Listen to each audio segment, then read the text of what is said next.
Muchas gracias, muy buenos días, amigas, amigos. Trataré de sintetizar, como lo han hecho los colegas, 4 o 5 ideas que creo que nos pertenecen a todos los que acompañamos la efectiva implementación de la Convención sobre los Derechos del Niño desde distintos lugares. Podríamos decir que estamos celebrando 25 años, o podemos también decir que estamos cerca de los 35 años. La Convención se inició en 1979, cuando el informe de UNICEF en el Año Internacional del Niño puso en evidencia la gravedad sobre las condiciones de la niñez y la adolescencia en grandes situaciones de conflicto y en grandes ciudades y en el mundo indígena y en el ámbito rural, y surgió entonces por un grupo de países encabezado por Polonia la necesidad de contar con una convención.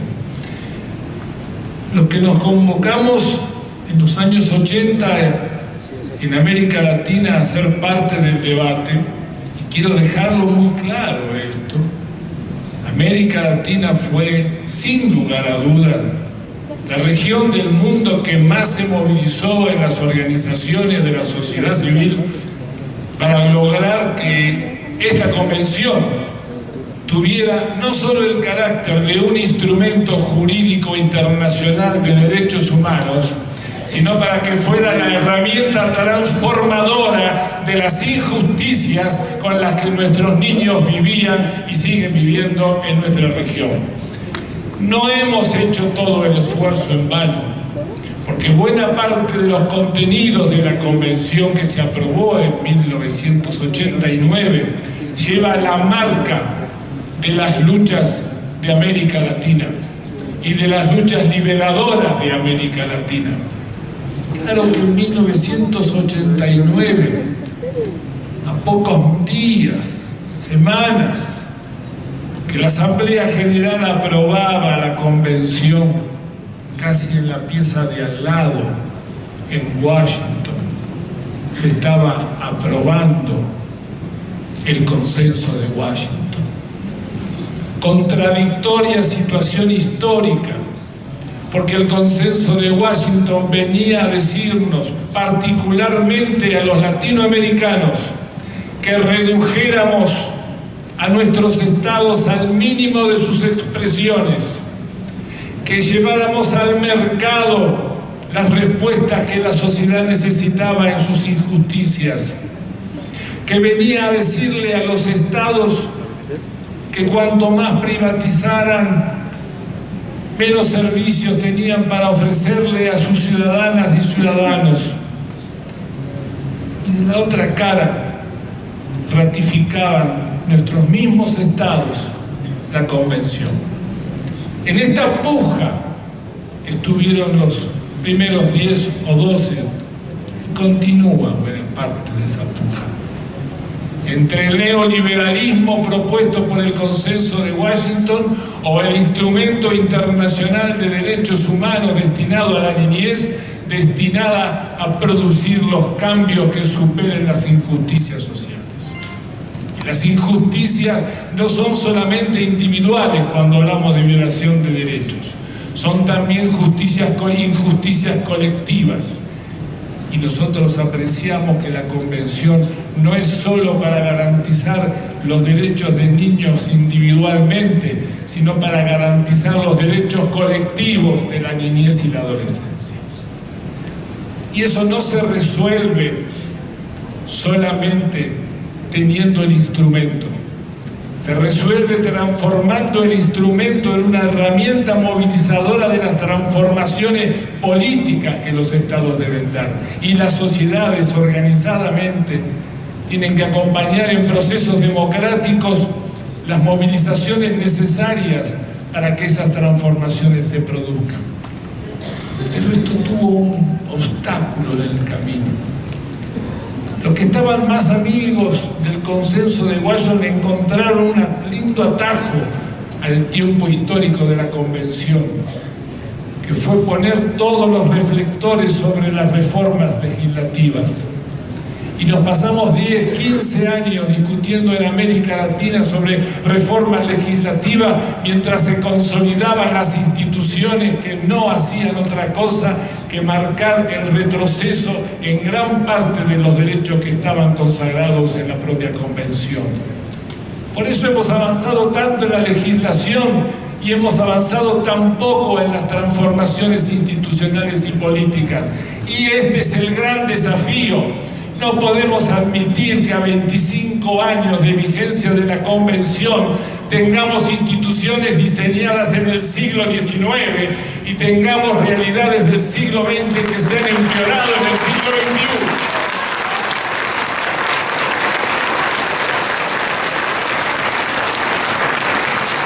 Es mucho lo que ha hecho la Convención. Revisarla, interpelarla, es cuidarla.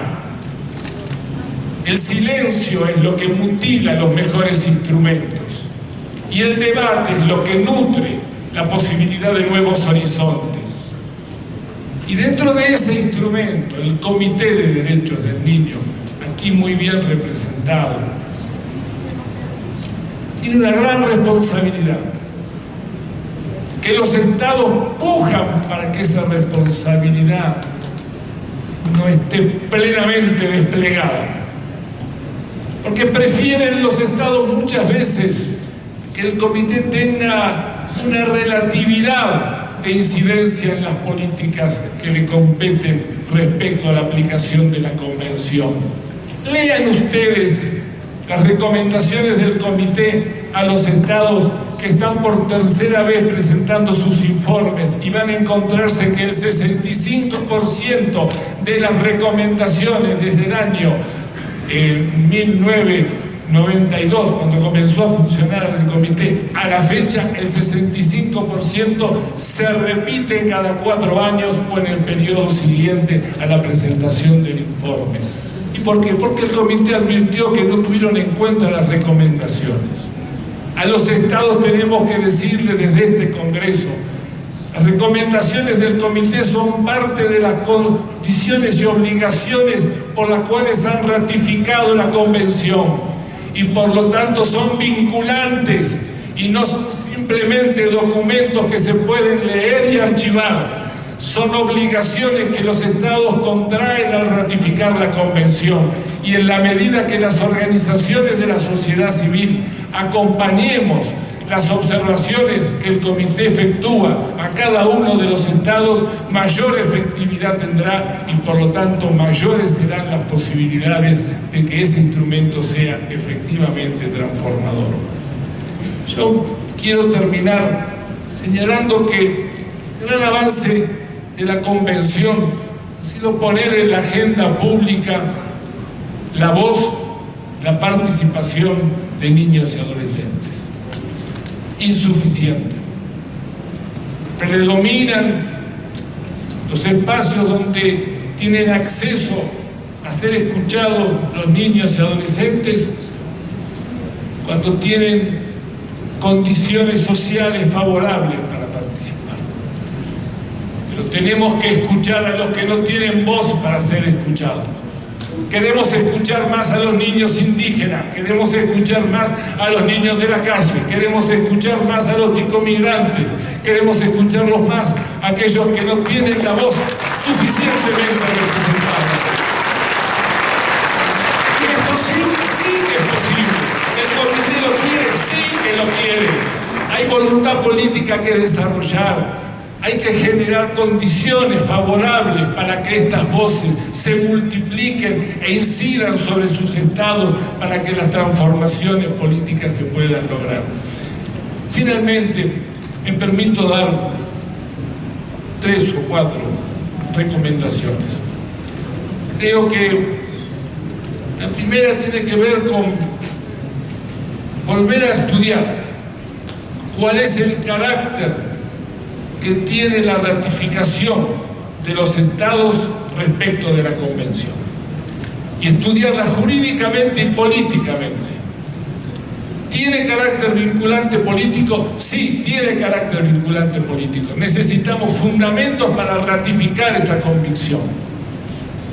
El comité no puede repetir cada 4 o 6 años las mismas recomendaciones como si nada hubiera ocurrido, como si el agua se llevara las letras. Y tiene todas las condiciones para hacerlo. El carácter vinculante es posible construirlo entre todos y no solo en las espaldas del comité. Pero también necesitamos monitorearlo. Y el monitoreo lo puede hacer el comité, pero también lo tienen que hacer las organizaciones de la sociedad civil, movilizadas, tomando cada una de las recomendaciones y señalando con indicadores, con una construcción adecuada de datos, qué grado de aplicación se está teniendo de las recomendaciones. Voy terminando, Presidenta. No me mire ya por tercera vez.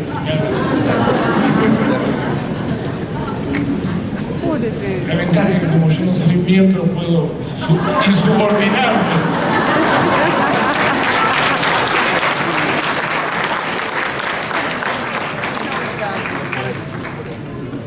En tercer lugar, abramos más canales de participación en la adolescencia.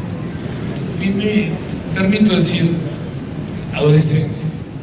Deliberadamente no dije niños y adolescentes. La convención no ha sido excesivamente clara en el reconocimiento de la adolescencia. El texto de la convención no lo es. La incluye. Podríamos decir que entre el artículo 12 y el 17 hay un bloque que identifica cuáles son los principales objetivos de la adolescencia respecto de la convención.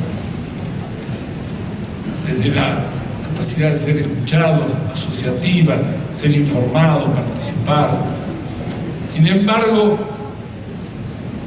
el sueño de las sociedades futuras, la esperanza de las sociedades está en la adolescencia de hoy. Y el comité no lo ha advertido suficientemente. Y los que estamos en este congreso tenemos plena conciencia que adolescente que escapa de los marcos de protección que ofrece la garantía de derechos es adolescente que puede perder de vista la esperanza de una vida mejor. Por lo tanto, ratificar y reafirmar que así como dijimos ayer, que nos duele y nos indigna y nos produce profundo sentimiento de sed de justicia, de amor por la vida, cuando desaparecen los 43 estudiantes en el estado de Guerrero y reclamamos por ello con énfasis, así lo hacemos por todos los niños del mundo que pueden sufrir las condiciones de la desaparición forzada de personas. Ya hemos vivido bastante en América Latina lo que significa la desaparición forzada de personas y no podemos irnos de un congreso como este sin reafirmar la condición de que no dejaremos que sigan tocando a nuestros pibes. Son lo mejor